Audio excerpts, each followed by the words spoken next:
평생 남편만 믿고 살았습니다. 새벽 4시에 일어나 시장으로 갔어요. 좌판 앞에 앉아 채소 팔고 반찬 팔고 손이 얼어 터져도 땀이 비 오듯 흘러도 그냥 앉아 있었죠. 30년을 그렇게 살았습니다. 남편은 늘 말했어요. 당신 덕분에 여기까지 왔다고. 은퇴하면 하고 싶은 거 다 해주겠다고요. 그 말을 믿었습니다. 참았어요. 견뎠고요. 그런데 남편이 퇴직하고 드디어 여유가 생겼을 때 이상한 일들이 일어나기 시작했습니다. 스마트폰에 빠진 남편, 갑자기 꾸미기 시작한 외모, 생활비 통장에서 사라지는 돈, 그리고 어느 날 남편의 휴대폰을 열었을 때 거짓이었다는 걸 알았습니다. 이제 제 이야기를 시작하겠습니다. 평생 좌판을 깔고 살았습니다. 새벽 4시면 일어나서 시장으로 갔죠. 겨울이든 여름이든 상관없었어요. 손이 얼어 터져도 땀이 비 오듯 흘러도 그냥 앉아 있어야 했습니다. 채소며 반찬이며 사람들이 찾는 건 뭐든 팔았어요. 제 이름은 오정희입니다. 올해 61살. 경기도 분당에서 삽니다. 그렇다고 화려한 동네에 사는 건 아니에요. 오래된 아파트 단지, 시장 가까운 곳이죠. 그게 제 삶의 전부였으니까요. 결혼한 게 31살 때였습니다. 늦은 편이었죠.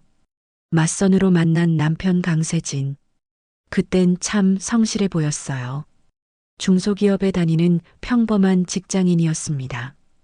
키도 크고 말수도 적고 뭐랄까 믿음직스러운 느낌이었달까요? 시집가서 알았습니다. 시어머니가 계시다는 걸. 시아버지는 일찍 돌아가셨고 시어머니 혼자 계셨어요. 당연히 모셔야 했죠. 며느리니까요. 애 둘을 낳았습니다. 딸 하나, 아들 하나. 남편은 직장 생활에만 매달렸어요. 승진하겠다고, 성공하겠다고 매일 늦게 들어왔습니다. 주말에도 골프니 뭐니 하면서 집에 없는 날이 많았죠. 그래서 제가 나선 겁니다. 시장에 시어머니 병원비며 애들 학원비며 생활비며 남편 월급만으론 부족했거든요. 처음엔 좌판 하나로 시작했어요. 고추며 마늘이며 파는 작은 자리였습니다. 새벽같이 일어나 도매시장 가서 물건 떼오고 좌판 펴고 손님 받고 해질 때까지 앉아 있다가 집에 오면 저녁 차리고 애들 씻기고 시어머니 수발 들고 그렇게 30년을 살았습니다. 중간에 좌판이 작은 가게로 바뀌긴 했어요. 반찬 가게였죠. 새벽에 일어나 반찬 만들고 가게 열고 장사하고 똑같았습니다. 그저 앉는 자리가 좌판에서 가게 안으로 바뀐 것뿐이었어요. 남편은 가끔 제 손을 잡으며 말했습니다. 당신 덕분에 여기까지 왔다고. 은퇴하면 하고 싶은 거 다 해주겠다고요. 처음엔 그 말이 위로가 됐어요. 힘들어도 참을 수 있었습니다. 언젠간 나도 편해질 날이 오겠지. 그렇게 믿었죠. 하지만 세월이 흐를수록 그냥 말일 뿐이라는 걸 알았어요. 남편은 임원까지 올라갔습니다. 그래도 집에 일찍 오는 날은 없었어요. 오히려 더 바빠졌죠. 회식이니 접대니 하면서 밤늦게 들어왔고 주말엔 골프장이나 낚시터로 사라졌습니다. 저는 여전히 시장이었어요. 딸아이가 대학 갈 때, 아들이 군대 갈 때, 시어머니가 돌아가실 때, 그 모든 순간에 저는 가게 문을 닫지 못했습니다. 돈이 필요했거든요. 항상 손님들은 알아요. 제 손이 얼마나 거친지, 주름이 얼마나 깊은지. 사장님 손 좀 보세요. 고생 많이 하셨네요. 그런 말 들을 때마다 웃으면서 답했습니다. 뭐 먹고 살려면 이 정도는 해야죠. 속으론 생각했어요. 언제쯤 나도 손 좀 쉴 수 있을까? 언제쯤 아침에 천천히 일어나서 커피 한 잔 마시면서 창밖 구경할 수 있을까? 애들은 다 컸습니다. 결혼도 하고 독립했죠. 각자 잘 살고 있어요. 딸은 남편 따라 부산으로 갔고 아들은 서울에서 직장 다니며 자기 가정을 꾸렸습니다. 시어머니도 8년 전에 돌아가셨고요. 이제 집엔 저랑 남편 둘뿐이었습니다. 그리고 작년 말 드디어 그날이 왔어요. 남편이 퇴직을 앞두게 된 겁니다. 64살. 정년이었죠. 남편은 이제 끝이라고 드디어 쉴 수 있다고 말했습니다. 저도 마음속으로 생각했어요. 나도 이제 좀 쉬어야지. 30년을 장사했으니까요. 손도 쉬고 몸도 쉬고 마음도 좀 쉬고 싶었어요. 남편은 퇴직 준비를 하면서 사업 정리도 함께 했습니다. 회사 일 외에 작게 하던 게 있었거든요. 그것까지 다 정리하면서 꽤 큰 돈이 들어왔어요. 퇴직금에 사업 정리금까지. 남편이 통장을 보여줬습니다. 이 정도면 평생 먹고 살 수 있다고 했죠. 솔직히 놀랐어요. 이렇게 많은 돈을 본 게 처음이었거든요. 시장에서 하루 종일 팔아봤자 10만 원, 20만 원 버는 게 고작이었는데 이건 차원이 다른 액수였습니다. 남편은 제 손을 잡았어요. 그리고 또 말했습니다. 당신 덕분에 여기까지 왔다고. 은퇴하면 하고 싶은 거 다 해주겠다고. 똑같은 말이었습니다. 30년 전부터 들어온 그 말. 하지만 이번엔 달랐어요. 진짜 끝이 보였거든요. 은퇴가 코앞이었고 돈도 있었고 이제 정말 쉴 수 있을 것 같았습니다. 저도 마음먹었어요. 가게를 정리하기로. 30년 넘게 지켜온 그 자리를 이제 내려놓기로 했습니다. 단골 손님들한테 하나하나 인사했죠. 다들 서운해했지만 축하해주기도 했어요. 사장님도 이제 좀 쉬세요. 평생 고생하셨잖아요. 그런 말들이 가슴에 와닿았습니다. 마지막 날 가게 문을 닫을 때 열쇠를 돌리면서 눈물이 났습니다. 서러워서가 아니었어요. 후련해서였죠. 이제 끝이구나. 정말 끝이야. 그렇게 혼자 중얼거렸습니다. 집으로 돌아오는 길이 이상하게 가벼웠습니다. 늘 무거운 짐을 들고 다니다가 처음으로 빈손으로 걷는 기분이었어요. 남편도 웃으면서 맞아줬습니다. 수고했다고 이제 우리 둘이 좀 살자고 말했죠. 그날 밤 오랜만에 마음 편히 잤어요. 새벽에 일어날 필요도 없고 손님 걱정할 필요도 없고 그저 푹 잘 수 있다는 게 얼마나 행복한 건지 그때 처음 알았습니다. 다음 날 아침 천천히 일어났어요. 시계를 보니 8시였죠. 평생 이 시간에 일어난 적이 없었습니다. 늘 4시, 5시였으니까요. 창밖을 봤어요. 햇살이 들어왔습니다. 따뜻했죠.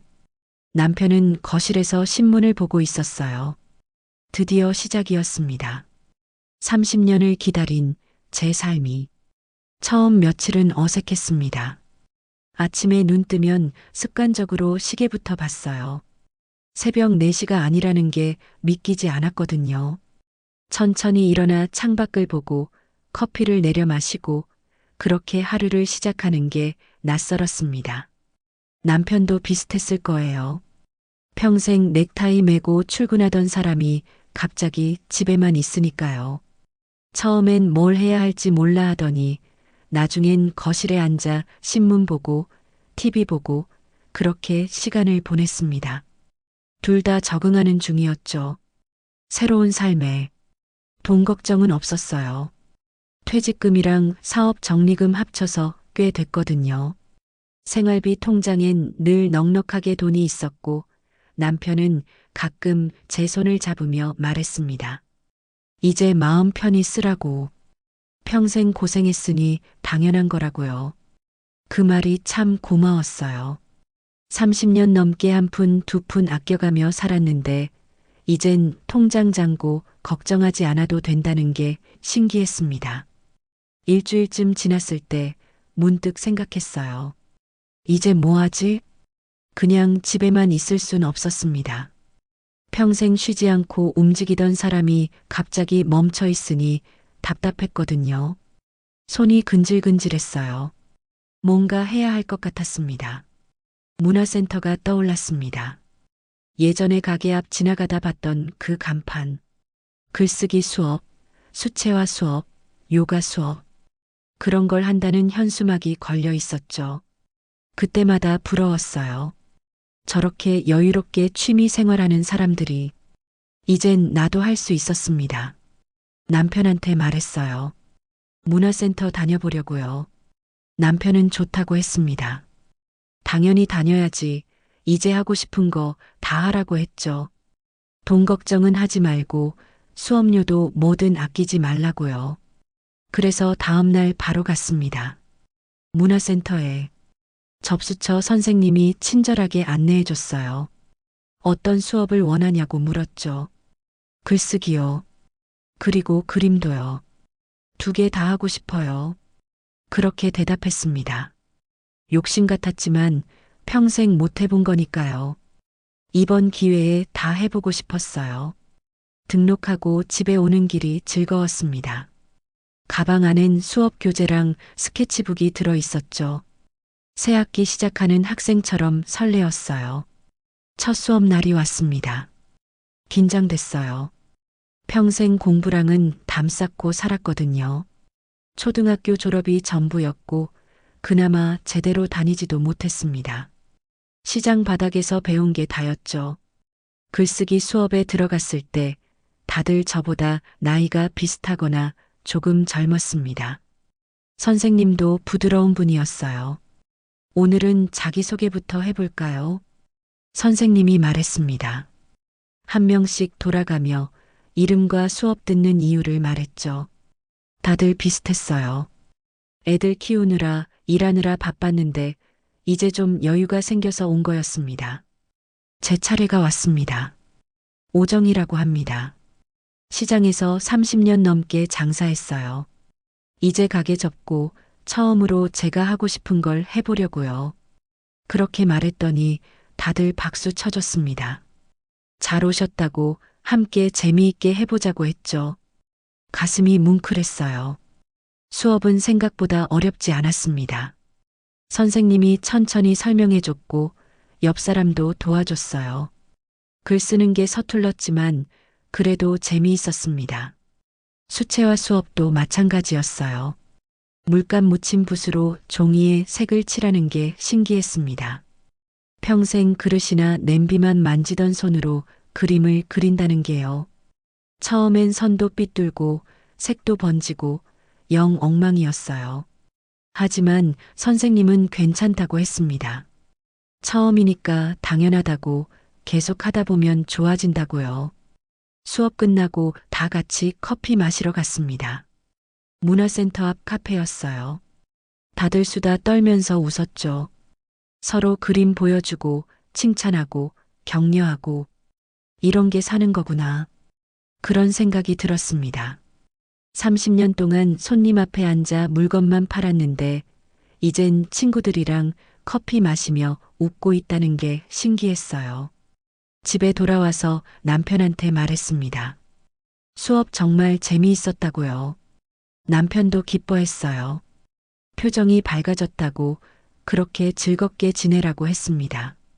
그날 저녁 남편이 제 손을 잡았어요. 여보, 이제 당신 고생 끝이야. 내가 다 책임질게. 환하게 웃으면서 한 말이었습니다. 가슴이 따뜻해졌어요. 정말 끝난 거구나. 고생이. 이제 나도 내 삶을 살 수 있구나.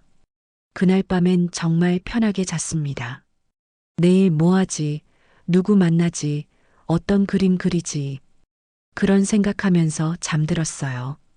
시장 걱정도 없고 손님 걱정도 없고 돈 걱정도 없었습니다. 그저 내일이 기다려지는 밤이었죠. 며칠 뒤 문화센터 친구가 제안했어요. 다 같이 미술관 가자고요.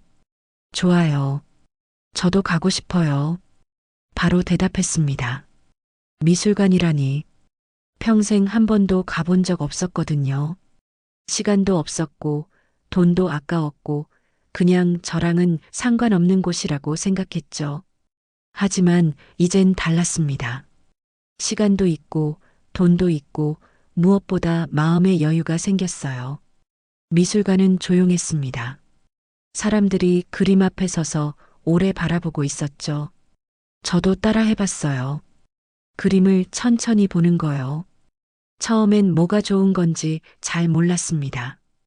그냥 색이 예쁘다, 그림이 크다, 그 정도였어요. 하지만 옆에 있던 친구가 설명해 줬습니다. 이 그림은 어떤 의미고 저 색은 뭘 나타낸다고요? 그제야 조금씩 보이기 시작했어요. 그림 속 이야기가 신기했습니다. 이렇게 조용한 곳에서 그림 보며 시간 보내는 게요. 미술관 나와서 다 같이 식사했습니다.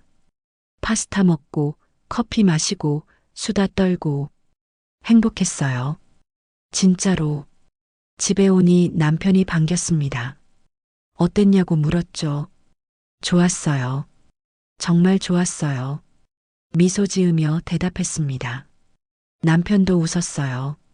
그렇게 웃는 얼굴 오랜만에 본다고 앞으로도 계속 그렇게 다니라고 했습니다. 그날부터 주 2번은 문화센터, 1번은 친구들이랑 약속 잡고 나갔어요. 카페도 가고 공원도 걷고 백화점도 구경하고 평생 못 해본 일들이었습니다. 손도 좋아졌어요. 예전엔 늘 거칠고 트고 갈라져 있었는데 이젠 핸드크림 바르고 관리하니까 조금씩 부드러워졌죠. 거울 보는 시간도 늘었습니다. 머리도 염색하고 옷도 새로 사고 화장품도 샀어요. 백화점 화장품 매장에서 직원이 친절하게 설명해 줄 때 신기했습니다. 나한테 이런 대접을 해주다니. 남편은 별말 없었어요. 오히려 좋아했죠. 당신 예뻐졌다고 그렇게 꾸미고 다니라고 했습니다. 모든 게 좋았어요. 정말로.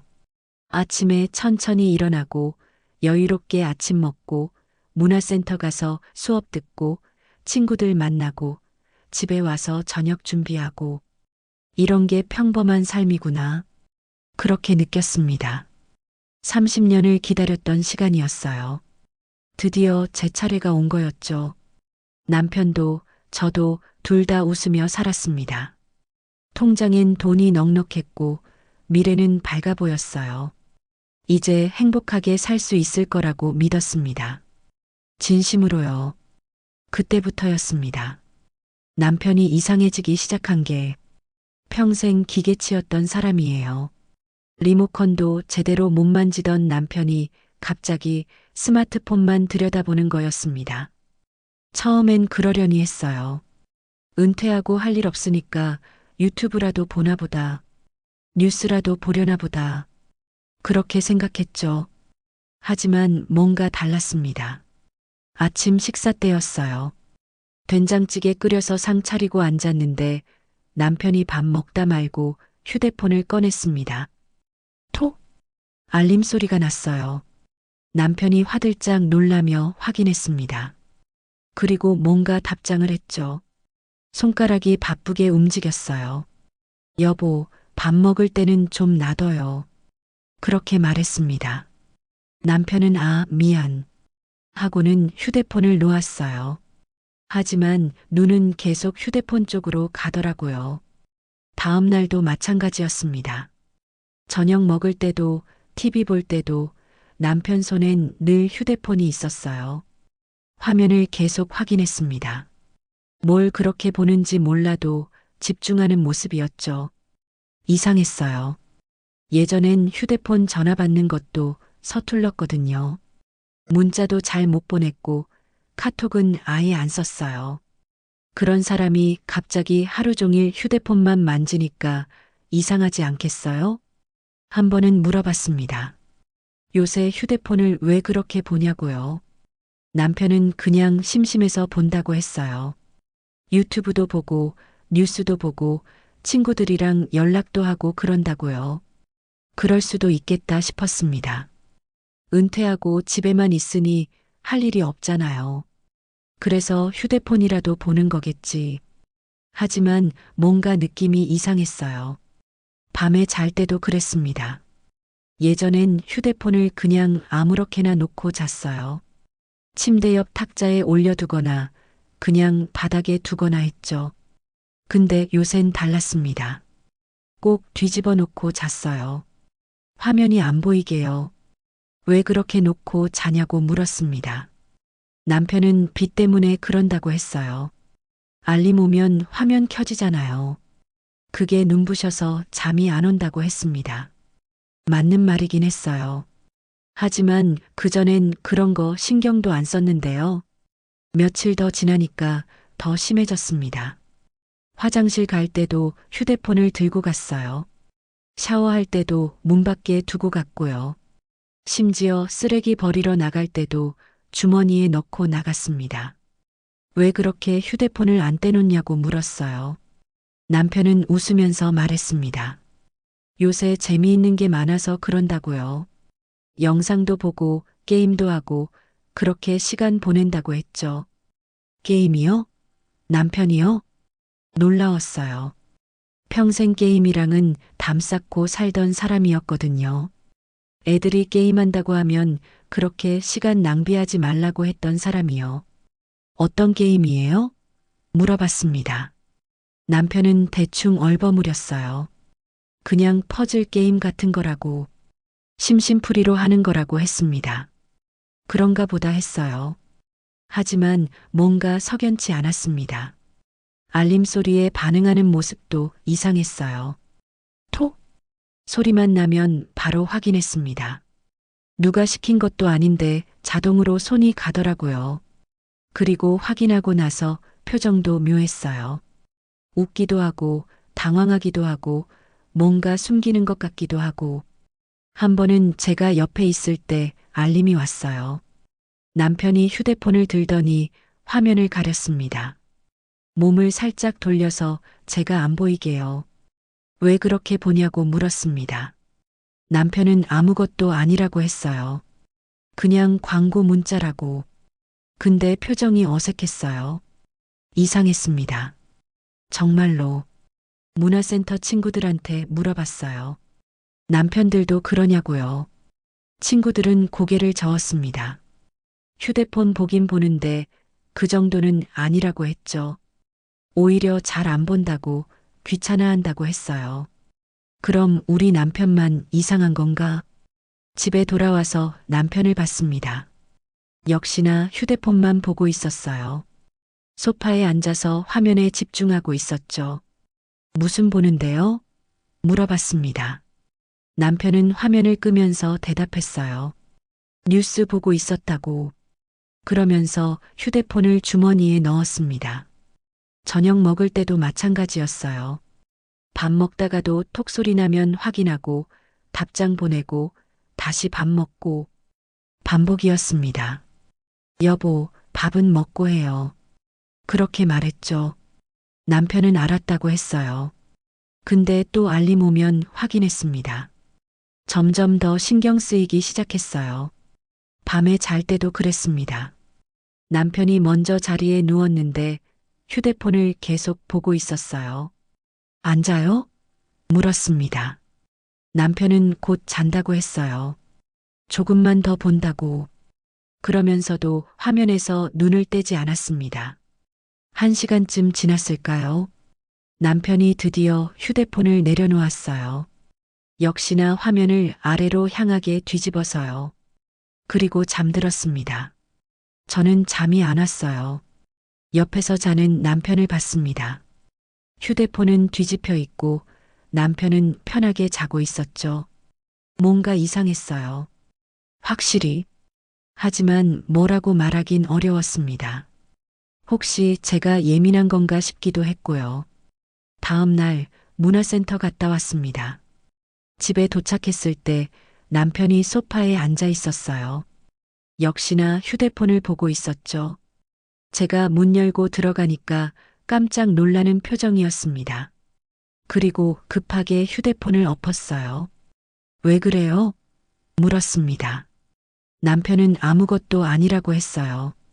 그냥 깜짝 놀랐다고 웃으면서 말했지만 뭔가 어색했습니다. 저녁 준비하면서 생각했어요. 남편이 뭘 숨기는 걸까? 아니면 제가 너무 예민한 걸까? 잘 모르겠었습니다. 하지만 한 가지는 확실했어요. 남편이 변했다는 거, 예전 같지 않다는 거, 휴대폰에 빠진 모습이 낯설었습니다. 그래도 크게 걱정하진 않았어요. 그냥 은퇴하고 새로운 취미 생긴 거겠지. 요새 나이 든 사람들도 다들 휴대폰 많이 본다잖아요. 그렇게 생각하며 넘어갔습니다. 하지만 가슴 한구석이 불편했어요. 뭔가 찝찝한 느낌이었죠. 밤에 남편 옆에 누웠습니다. 남편은 여전히 휴대폰을 보고 있었어요. 톡, 톡. 알림 소리가 계속 났습니다. 남편은 웃으면서 답장을 보냈어요. 누구랑 그렇게 연락해요? 물어봤습니다. 남편은 친구라고 했어요. 회사 동료들이랑 단톡방 있다고, 거기서 이야기하고 있다고 했습니다. 그럴 수도 있겠다 싶었어요. 은퇴했어도 연락하는 사람들 있으니까요. 하지만 왠지 모르게 마음이 무거웠습니다. 남편이 휴대폰을 뒤집어 놓고 불을 껐어요. 어둠 속에서 남편의 숨소리가 들렸습니다. 저는 천장을 봤어요. 이상하다. 뭔가 이상해. 그런 생각이 들었지만 그게 뭔지는 알 수 없었습니다. 그냥 제 착각이길 바랐어요. 남편이 그냥 새로운 취미 생긴 거길. 그게 다이길. 그렇게 믿고 싶었습니다. 어느 날 남편이 쇼핑백을 들고 들어왔습니다. 백화점 로고가 찍힌 커다란 가방이었어요. 2개나 들고 왔죠. 뭐 샀어요? 물었습니다. 남편은 옷 좀 샀다고 했어요. 은퇴했는데 맨날 똑같은 옷만 입을 수 없잖아요. 그렇게 말하면서 웃었습니다. 그렇긴 했어요.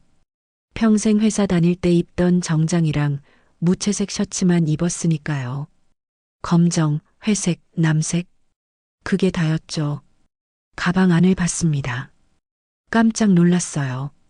캐주얼 브랜드 옷들이 들어 있었거든요. 청바지, 밝은색 티셔츠, 체크무늬 셔츠, 심지어 재킷까지 있었습니다. 예전 남편 같지 않았어요. 이거 다 입을 거예요? 물었습니다. 남편은 당연하다고 했어요. 이제 좀 편하게 입고 다녀야지. 맨날 딱딱한 옷만 입고 살았으니 이제 좀 달라져야 한다고 했죠. 말은 맞았습니다. 근데 왠지 어색했어요.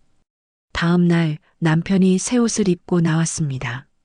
청바지에 연한 파란색 티셔츠였어요. 그 위에 베이지색 재킷을 걸쳤죠. 어때? 남편이 물었습니다. 좋아요. 젊어 보여요. 그렇게 대답했습니다. 거짓말은 아니었어요. 실제로 젊어 보였거든요. 하지만 낯설었습니다. 마치 다른 사람 같았어요. 며칠 뒤 남편이 또 나갔습니다. 미용실 간다고 했어요. 미용실은 자주 가잖아요. 별로 신경 안 썼죠? 그런데 돌아온 남편을 보고 깜짝 놀랐습니다. 머리를 염색한 거예요. 새치 때문에 하얗던 머리카락이 검게 물들어 있었습니다. 아니, 검정이라기보단 진한 갈색이었어요. 머리 염색했어요? 물었습니다. 남편은 그렇다고 했어요. 거울 보니까 너무 늙어 보이더라. 이제 좀 젊게 살아야지. 그렇게 말했습니다. 이상했어요. 평생 새치머리 그대로 두고 살았거든요. 염색하자고 제가 말해도 괜찮다고 자연스러운 게 좋다고 했던 사람이요. 그런 사람이 갑자기 염색을 하다니. 다음 주엔 더 놀라운 일이 있었습니다. 남편이 향수를 뿌리기 시작한 거예요. 어느 날 아침 남편 옆을 지나가는데 향기가 났습니다. 달콤하면서도 깔끔한 냄새였어요. 향수 뿌렸어요? 물었습니다. 남편은 그렇다고 했어요. 백화점 가서 샀다고. 요새 남자들도 다 뿌린다고 했죠. 언제부터 향수까지 신경 쓰게 됐나 싶었습니다. 평생 무향 비누만 쓰던 사람이었거든요. 향 나는 거 싫어한다고 했었어요. 변했습니다. 확실히. 그날 오후 화장실 가려다 거실을 지나갔어요. 남편이 현관 거울 앞에 서 있었습니다. 가만히 서서 자기 모습을 보고 있었어요. 옷매무새를 다듬고 머리카락을 만지고 옆모습도 확인하고 오래 서 있었습니다. 한참이나요. 거울 보는 시간이 저보다 길었어요. 뭐해요? 물었습니다. 남편은 깜짝 놀라는 표정이었어요. 그리고 웃으면서 말했습니다. 그냥 보고 있었다고. 나이 들어도 좀 관리해야 할 것 같아서요. 관리라니. 평생 그런 말 한 번 안 하던 사람이었습니다. 저녁 먹을 때 물었어요. 요새 왜 이렇게 꾸미냐고요? 남편은 웃었습니다. 이 나이에 갑자기 왜 이렇게 꾸미냐고 묻는 표정이었죠. 이제 나도 좀 즐기면서 살아야지. 평생 정장만 입고 살았잖아요. 남편이 대답했습니다. 그렇긴 했어요. 맞는 말이었죠. 하지만 뭔가 석연치 않았습니다. 며칠 뒤 남편이 또 쇼핑 갔다 왔어요. 이번엔 운동화였습니다. 새하얀 운동화요. 평생 구두만 신던 사람이 운동화를 산 거예요. 신발도 바꿨네요? 말했습니다. 남편은 편하다고 했어요. 이제 출근할 것도 아닌데 구두 신을 필요 없잖아요. 그렇게 말하면서 운동화 끈을 묶었습니다. 거울을 또 봤어요. 새 운동화 신고 거울 앞에 섰습니다. 이리저리 돌아보면서 확인했죠. 마음에 드나 봐요? 물었습니다. 남편은 그렇다고 했어요. 젊어 보이는 것 같다고요. 젊어 보인다. 그 말을 자주 했습니다. 요새 옷 입을 때도 거울 볼 때도 외출 준비할 때도 늘 젊어 보이는지 확인했어요. 왜 그러는지 몰랐습니다. 한 번은 문화센터 친구한테 말했어요. 우리 남편 요새 너무 꾸민다고요. 친구는 웃었습니다. 좋은 거 아니냐고요. 은퇴하고 우울해하는 것보다 나을 것 같다고 했죠. 맞는 말이었어요. 하지만 마음 한구석이 불편했습니다. 저녁에 남편을 봤어요. 새 옷에 염색한 머리에 향수까지 뿌린 모습이었습니다. 낯설었어요. 정말로 30년을 같이 살았는데 옆에 앉은 사람이 낯설다는 게 이상했죠. 밤에 잘 때도 그랬습니다. 남편이 거울 앞에 또 섰어요. 세수하기 전에 한참 자기 얼굴을 봤습니다. 주름 확인하고 머리숱 확인하고 턱선 만지고 뭐 하는 거예요? 물었습니다. 남편은 아무것도 아니라고 했어요. 그냥 나이 들면 관리해야 한다고 웃으면서 말했지만 표정이 진지했습니다. 침대에 누웠어요. 남편은 여전히 휴대폰을 보고 있었습니다. 톡소리가 나면 확인하고 답장 보내고 새 옷 입은 모습 사진 찍었나 싶기도 했어요. 누군가한테 보여주려고요. 아니겠지. 그냥 제 상상일 거예요. 그렇게 생각하며 눈을 감았습니다. 하지만 잠이 잘 안 왔어요. 옆에 누운 남편이 자꾸 신경 쓰였거든요. 새 옷, 염색한 머리, 향수 냄새. 모든 게 낯설었습니다.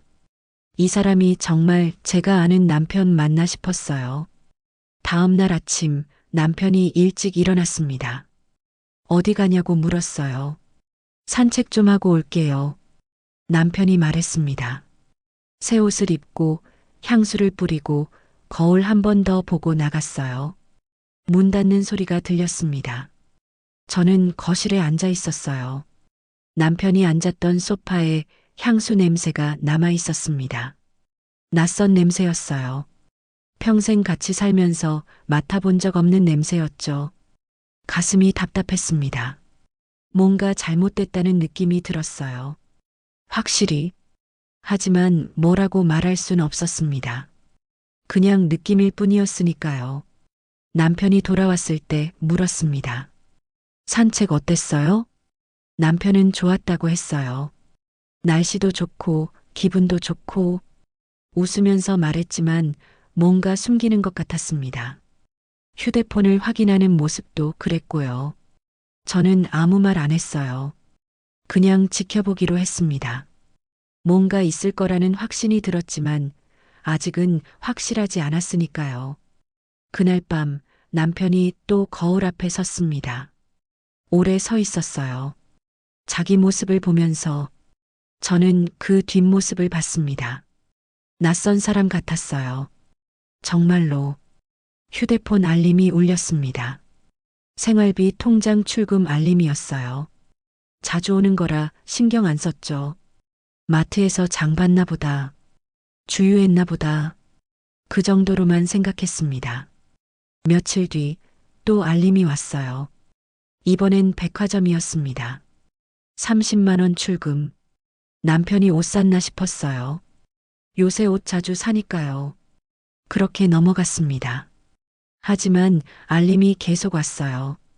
카페, 식당, 또 백화점. 하루에 두세 번씩 알림이 왔습니다. 처음엔 그러려니 했어요. 남편도 나가서 밥도 먹고 커피도 마시고 그러겠지. 그런데 금액이 점점 커졌습니다. 50만 원, 70만 원, 80만 원. 백화점 출금 알림이 특히 많았어요. 이상했습니다.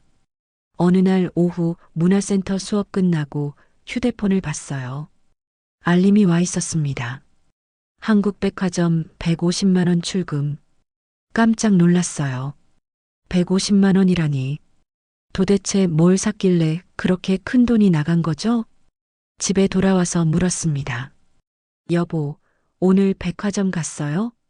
남편은 그렇다고 했어요. 잠깐 다녀왔다고요. 뭐 샀는데 150만 원씩이나 나갔어요? 물었습니다. 남편은 웃었어요. 아, 내 옷 좀 샀어. 이제 좀 잘 입고 다녀야지. 그렇게 말했습니다. 옷만 샀어요? 그렇다고 했어요. 재킷이랑 바지 몇 벌, 신발도 하나 샀다고 했죠. 150만 원이나 하는 옷을 샀다는 게 믿기지 않았어요. 평생 세일 제품만 사던 사람이었거든요. 비싼 옷은 필요 없다고 했던 사람이요. 뭐 좀 보여줘요. 산 거, 말했습니다. 남편은 잠깐만요. 하고는 방으로 갔어요. 한참 있다가 나왔습니다. 빈손으로요. 가방은요?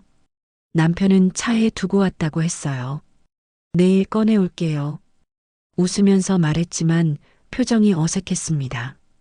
이상했어요. 뭔가. 그날 저녁 남편 차를 봤습니다. 쇼핑백이 없었어요. 어디 갔을까요? 150만 원짜리 옷은요. 다음 날 또 알림이 왔습니다. 레스토랑 80만 원 출금. 80만 원이나 하는 식사를 했다고요? 남편한테 물었어요. 어디서 밥 먹었냐고요? 남편은 친구들 만났다고 했어요. 회사 동료들이랑 점심 먹었다고요. 80만 원씩이나요? 그렇게 비싼 데서 먹었다고 했습니다. 오랜만에 만났으니까 좀 좋은 데서 먹었대요. 평생 회식비 아깝다던 사람이 갑자기 80만 원짜리 식사를 하다니 믿기지 않았어요. 며칠 뒤 생활비 통장을 확인했습니다. 놀랐어요. 출금 내역이 빼곡했거든요. 백화점, 레스토랑, 카페, 호텔. 호텔이요? 왜 호텔에서 돈이 나갔을까요? 남편한테 물었습니다. 호텔은 왜 갔냐고요? 남편은 당황한 표정이었어요. 그리고 말했습니다. 아, 거기 레스토랑에서 밥 먹었어요. 호텔 레스토랑이요? 그렇다고 했어요. 친구가 거기서 먹자고 해서요. 또 친구였습니다. 요새 친구 자주 만나네요. 말했습니다. 남편은 웃었어요. 은퇴하니까 시간 많잖아요. 그렇게 말하고는 자리를 떴습니다. 통장 내역을 다시 봤어요. 한 달 동안 나간 돈이 500만 원이 넘었습니다. 500만 원이요. 평생 한 달에 100만 원도 안 쓰고 살았는데요. 가슴이 두근거렸어요. 불안했습니다. 이건 아니었거든요. 분명히 문화센터 친구한테 물어봤어요. 남편들이 이렇게 돈 많이 쓰냐고요. 친구들은 고개를 저었습니다. 은퇴하고 오히려 아낀다고 했어요. 돈 벌 일이 없으니까요. 그럼 우리 남편만 이상한 거잖아요. 집에 돌아와서 통장을 또 봤습니다. 계속 돈이 나가고 있었어요. 매일같이 알림이 왔습니다. 백화점, 카페, 레스토랑 같은 곳도 있었어요. 같은 카페에서 일주일에 3번씩 돈이 나갔습니다. 혼자 가는 건 아닐 거예요. 누군가 만나는 거겠죠. 누구를요? 친구라고 했지만 맨날 만날 친구가 있나 싶었어요. 저녁에 남편한테 물었습니다. 여보, 요새 돈 좀 많이 쓰는 것 같은데요. 남편은 그러냐고 했어요. 얼마나 썼는데요? 한 달에 500만 원 넘게 나갔어요. 말했습니다. 남편은 잠깐 당황한 표정이었어요. 그리고 웃으면서 말했습니다.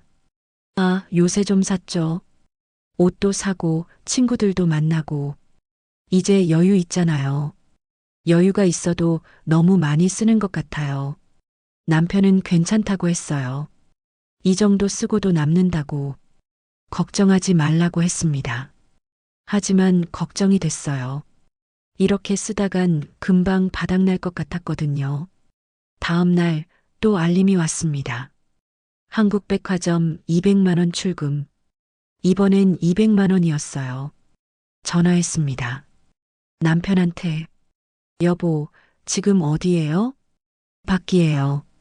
잠깐 볼 일 있어서요. 남편이 대답했습니다. 백화점 갔어요? 잠깐 들렀는데요. 남편의 목소리가 조심스러웠어요. 200만 원이나 뭘 샀어요? 남편은 말을 더듬었습니다. 그게 시계요. 시계 하나 샀어요. 시계요? 그렇다고 했어요. 평생 싸구려 시계만 차고 살았으니까 이제 좀 괜찮은 거 하나 사고 싶었대요. 200만 원짜리 시계를요? 남편은 조금 비싸긴 한데 마음에 들어서 샀다고 했어요. 전화를 끊었습니다. 손이 떨렸어요. 뭔가 잘못됐어요. 분명히 남편이 변한 게 아니었습니다. 이건 그냥 변한 게 아니었어요. 뭔가 숨기고 있었어요. 확실히 그날 밤 남편이 들어왔습니다. 손목에 새 시계를 차고 있었어요. 봤어요. 시계요. 반짝반짝 빛났습니다.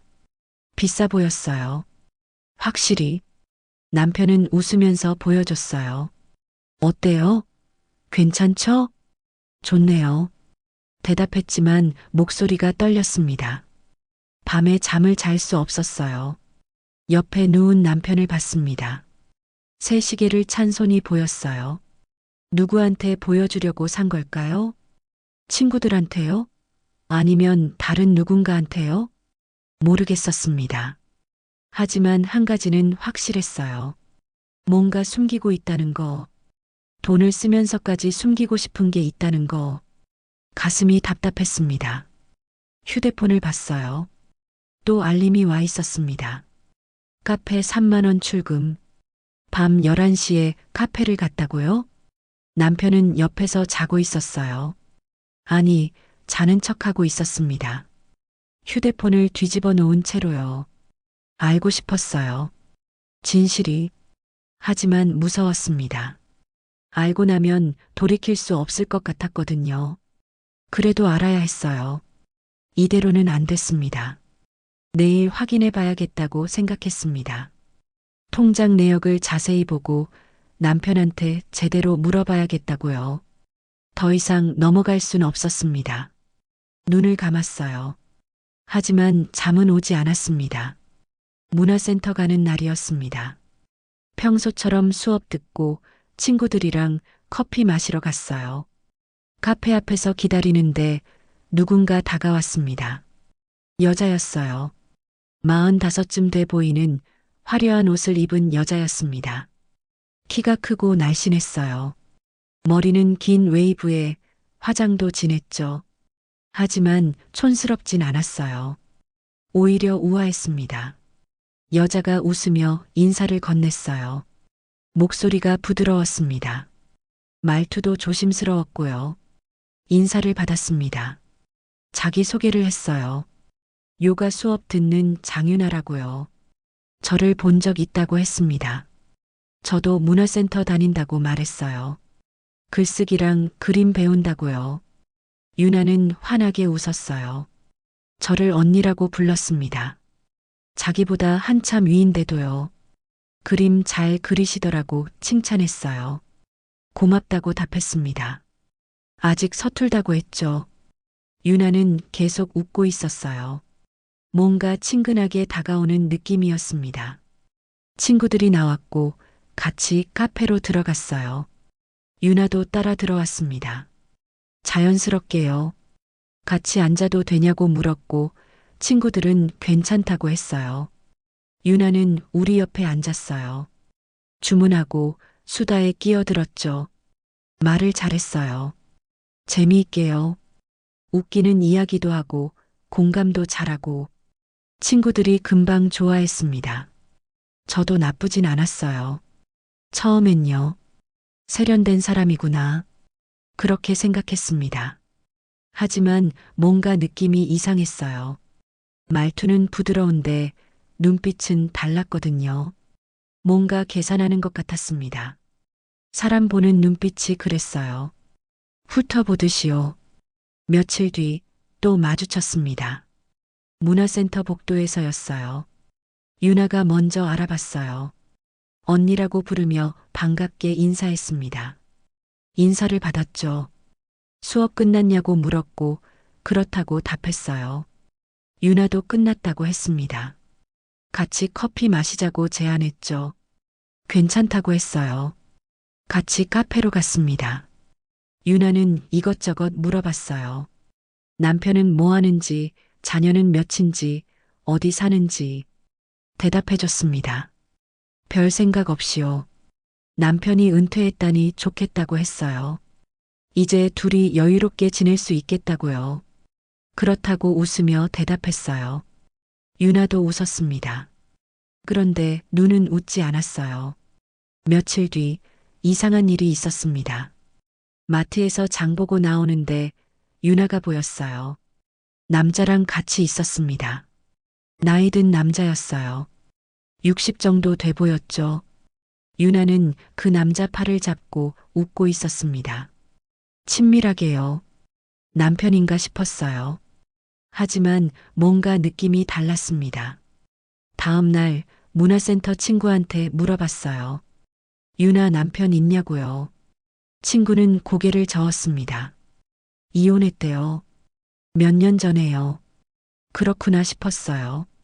친구가 목소리를 낮췄습니다. 유나가 은근히 돈 있는 남자들 잘 따른다고 했어요. 깜짝 놀랐습니다. 동네에서 소문이래요. 유나가 나이 든 남자들이랑 자주 만난다고요. 다 돈 있는 사람들이라고 했습니다. 가슴이 철렁했습니다. 그게 무슨 뜻인지 알 것 같았거든요. 며칠 뒤 또 마주쳤습니다. 이번엔 공원에서였어요.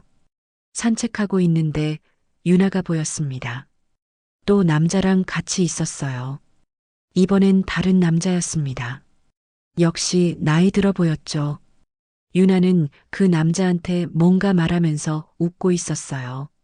저를 봤습니다. 잠깐 당황한 표정이었어요. 하지만 금방 웃으면서 손 흔들었습니다.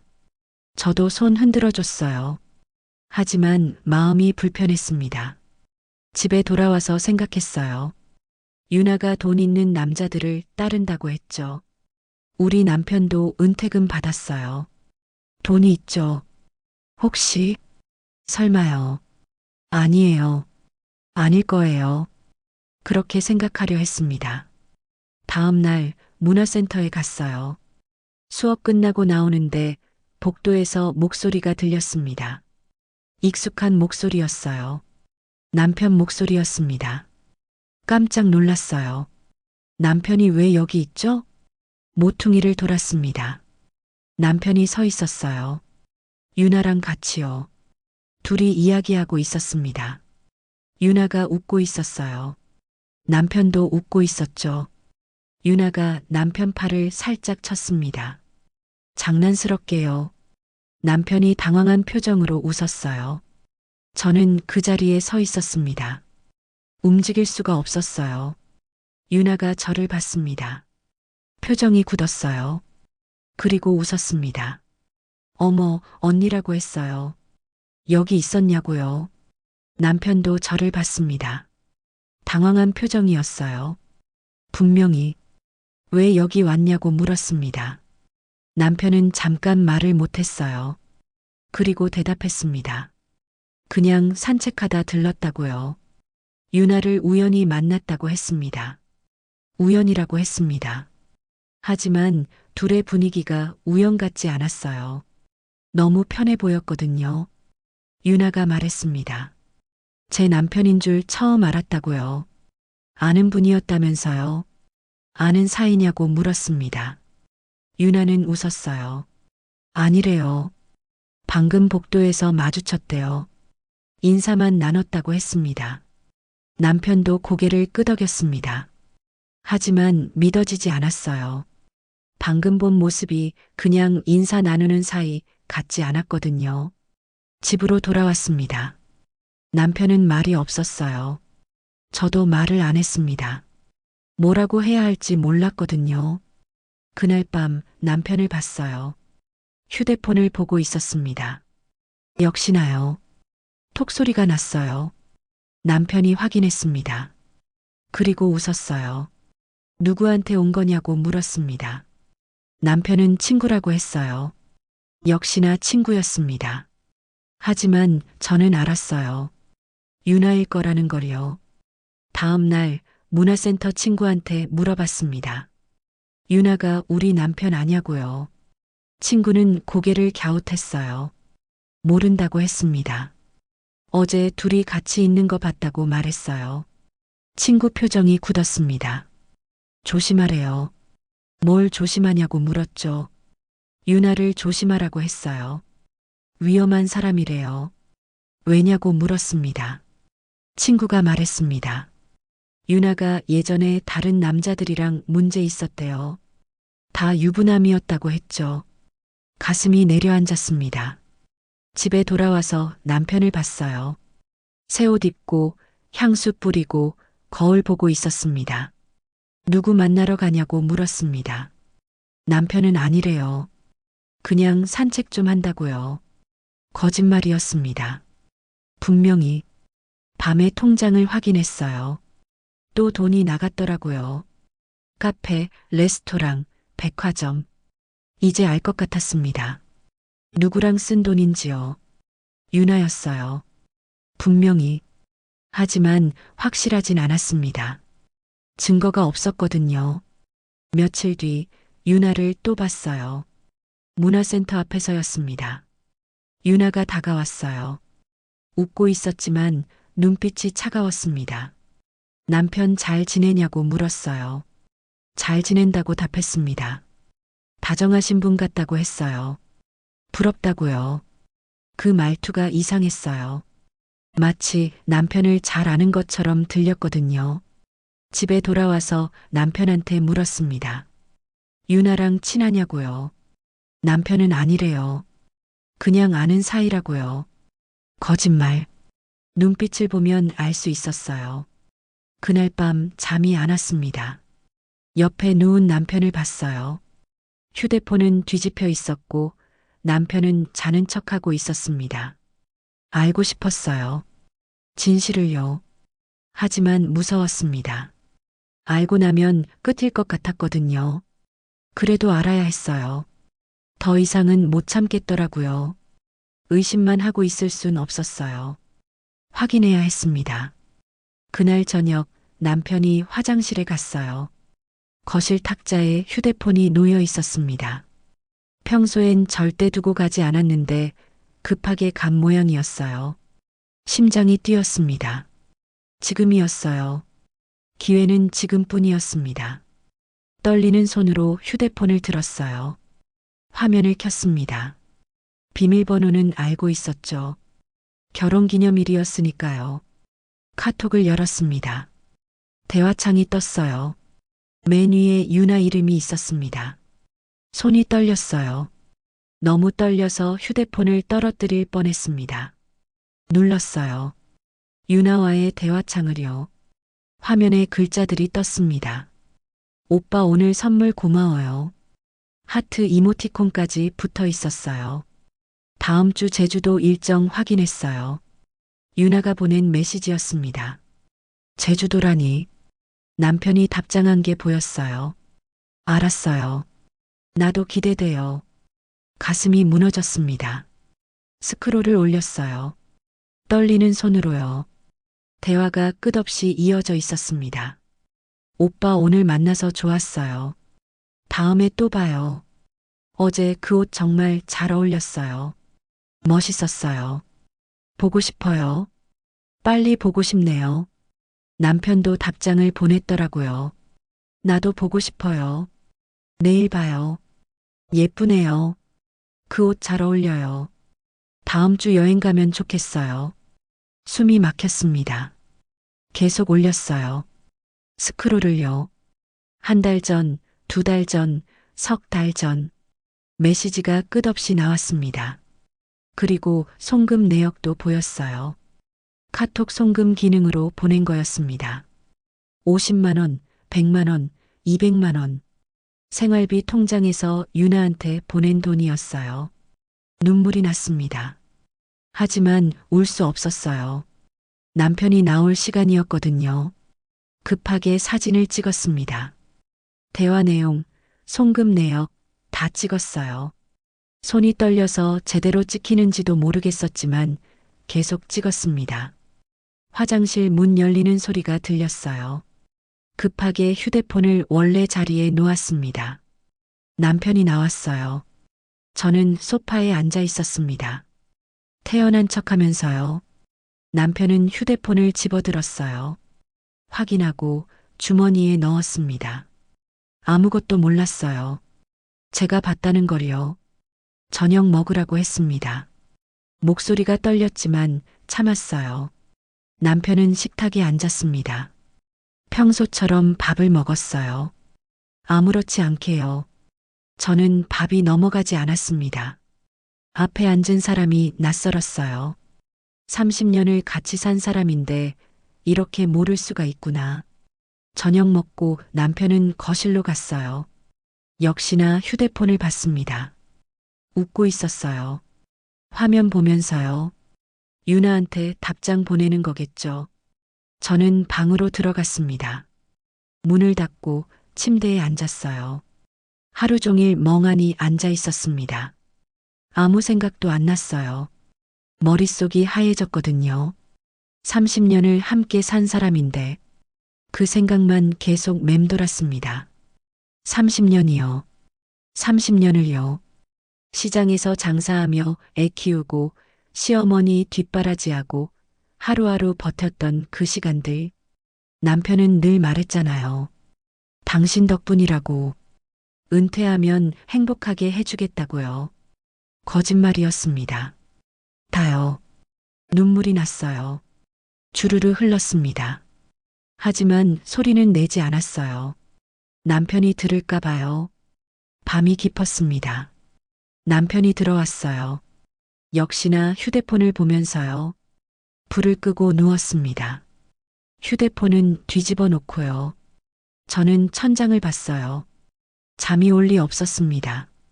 옆에서 남편의 숨소리가 들렸어요. 편하게 자고 있었습니다.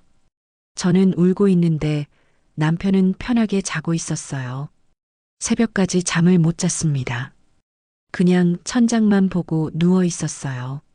30년을 함께 산 사람인데 그래도 그 생각이 계속 맴돌았습니다. 아침이 됐어요. 남편은 일어나서 씻고 옷 입고 나갔습니다. 산책 간다고 했어요. 하지만 알았습니다. 유나 만나러 가는 거요. 문 닫는 소리가 들렸어요. 저는 거실로 나왔습니다. 거울 앞에 섰어요. 거울 속 제 모습을 봤습니다. 61살 여자였어요. 주름 깊고 손 거칠고 평생 고생한 흔적이 가득한 얼굴이었습니다. 그런데 눈에서 눈물이 흐르고 있었어요. 손으로 눈물을 닦았습니다. 그리고 중얼거렸어요. 아니야. 목소리가 떨렸지만 다시 말했습니다. 나도 이제 내 인생이 있어.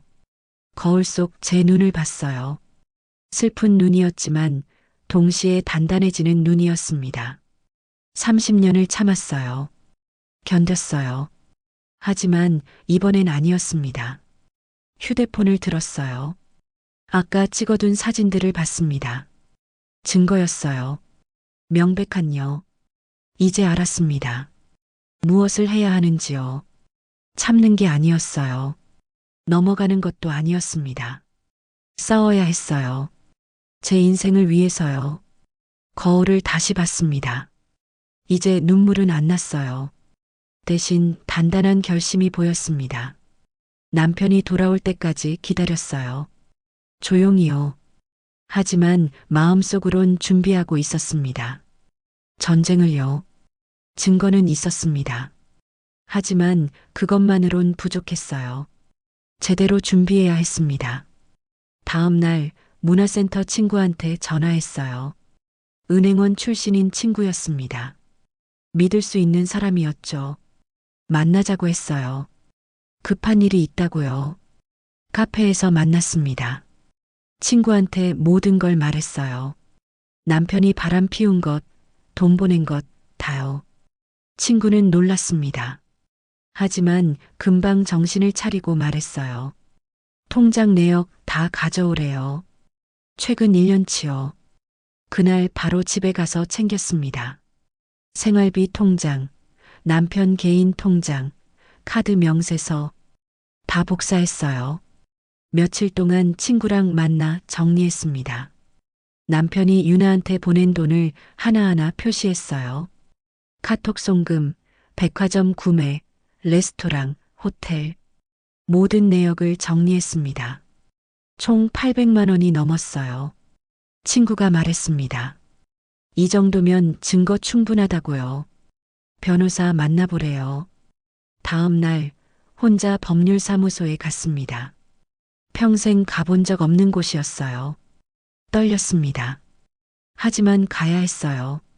변호사는 여자였습니다. 차분하고 꼼꼼한 분이었죠. 제 이야기를 다 들었어요.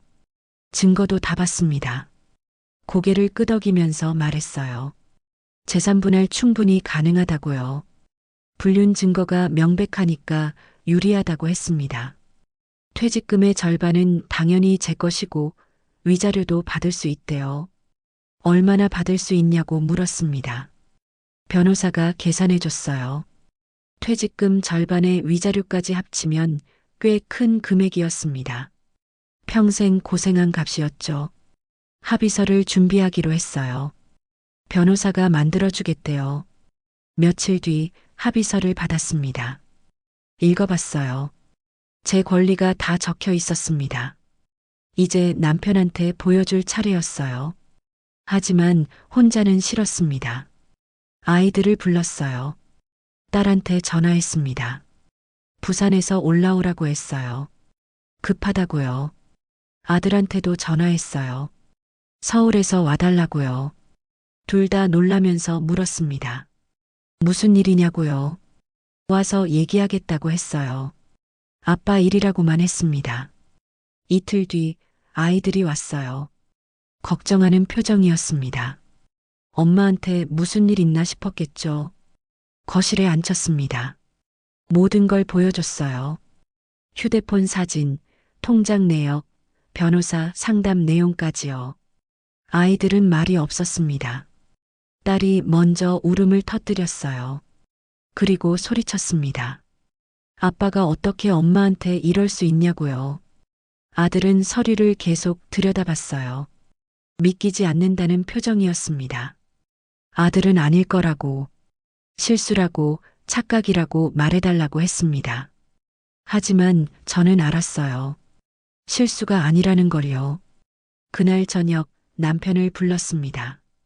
거실에 앉으래요. 남편은 이상한 눈치였어요. 아이들이 다 와 있으니까요. 앉았습니다. 소파에요. 아이들이 양쪽에 섰어요. 저는 남편 앞에 섰습니다. 증거를 하나하나 보여줬어요. 카톡 대화 캡처, 유나한테 보낸 돈, 같이 찍은 사진들. 남편 얼굴이 하얗게 변했습니다. 딸아이가 먼저 폭발했어요. 아빠 어떻게 엄마한테 이럴 수가 있냐고 소리쳤습니다. 아들은 처음엔 아무 말도 못했어요. 서류만 들여다봤습니다. 그러다 물었어요. 아버지, 이게 정말이냐고. 실수라고 말해달라고요. 남편은 고개를 떨궜습니다. 대답을 못했어요. 아들의 얼굴이 일그러졌습니다.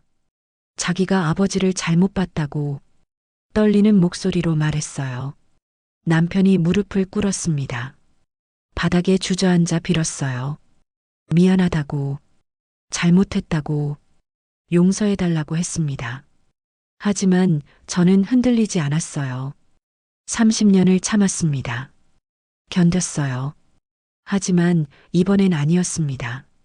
남편을 내려다봤어요. 무릎 꿇고 우는 모습이 처음엔 측은했습니다. 하지만 곧 생각했어요. 유나한테는 200만 원짜리 시계를 사주면서 저한테는 미안하다고만 하는구나. 제주도 여행 가자고 하면서 저한테는 용서해달라고만 하는구나. 담담히 말했습니다. 당신은 책임진다고 했다고요. 내가 다 책임질 거라고 했다고요. 하지만 이제 나도 내 책임을 질 거라고. 나 자신에게요. 합의서를 꺼냈습니다. 변호사가 만들어준 서류였어요. 남편 앞에 놓았습니다. 읽어보래요. 남편은 떨리는 손으로 서류를 들었어요. 읽으면서 얼굴이 더 하얗게 변했습니다. 재산분할 내용이었거든요. 퇴직금 절반, 위자료, 서명하라고 했습니다. 남편은 고개를 들었어요. 제발 다시 생각해달라고 했습니다. 하지만 저는 단호했어요. 서명 안 하면 재판으로 간다고 했습니다. 그럼 더 많이 가져간다고요. 남편은 결국 펜을 들었어요. 떨리는 손으로 서명했습니다. 끝났습니다. 30년 결혼 생활이 서명 하나로 끝난 거였어요. 다음 날 짐을 쌌습니다. 많지 않았어요. 제 옷가방 하나였죠. 문화센터 친구들이 도와주러 왔어요. 같이 짐 싸고 청소하고 정리했습니다. 아이들도 도와줬어요. 딸은 같이 살자고 했어요. 부산으로 내려오래요. 아들도 자기 집에 오래요. 방 하나 비워주겠대요. 고맙지만 거절했습니다. 이제 제 힘으로 살고 싶었거든요. 작은 원룸을 알아봤어요. 혼자 살기 딱 좋은 크기였습니다. 짐을 다 쌌어요. 현관으로 나갔습니다. 남편이 서 있었어요. 초라한 모습이었죠. 마지막으로 말했습니다. 잘 사세요. 저도 잘 살게요. 문을 닫았어요. 30년을 살았던 집을 나왔습니다. 친구들이 차에 짐을 실었어요. 아이들이 배웅해줬습니다. 저는 처음으로 제 선택으로 제 발로 걸어 나갔습니다. 차에 앉았어요. 뒤를 돌아보지 않았습니다. 앞만 봤어요. 새로운 시작이었으니까요. 진짜 제 삶이 시작되는 거였습니다. 6개월이 흘렀습니다. 전시회장 입구에 팻말이 걸려 있었어요. 오정희 개인전. 제 이름이었습니다. 제 이름 석차요. 평생 남의 이름 뒤에 붙어 살았습니다.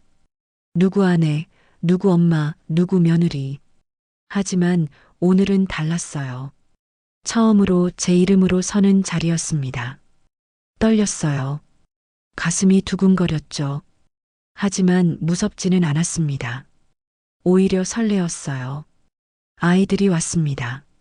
딸은 큰 꽃다발을 들고 왔어요. 아들은 샴페인을 들고 왔고요. 엄마 축하해요. 정말 멋있어요. 딸이 말했습니다. 자랑스러워요. 아들도 웃으면서 말했어요. 가슴이 벅찼습니다. 문화센터 친구들도 왔어요.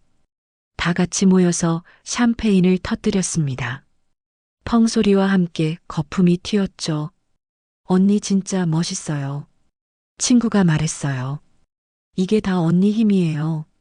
다른 친구도 말했습니다. 아니었어요. 혼자 힘으론 못했을 거예요.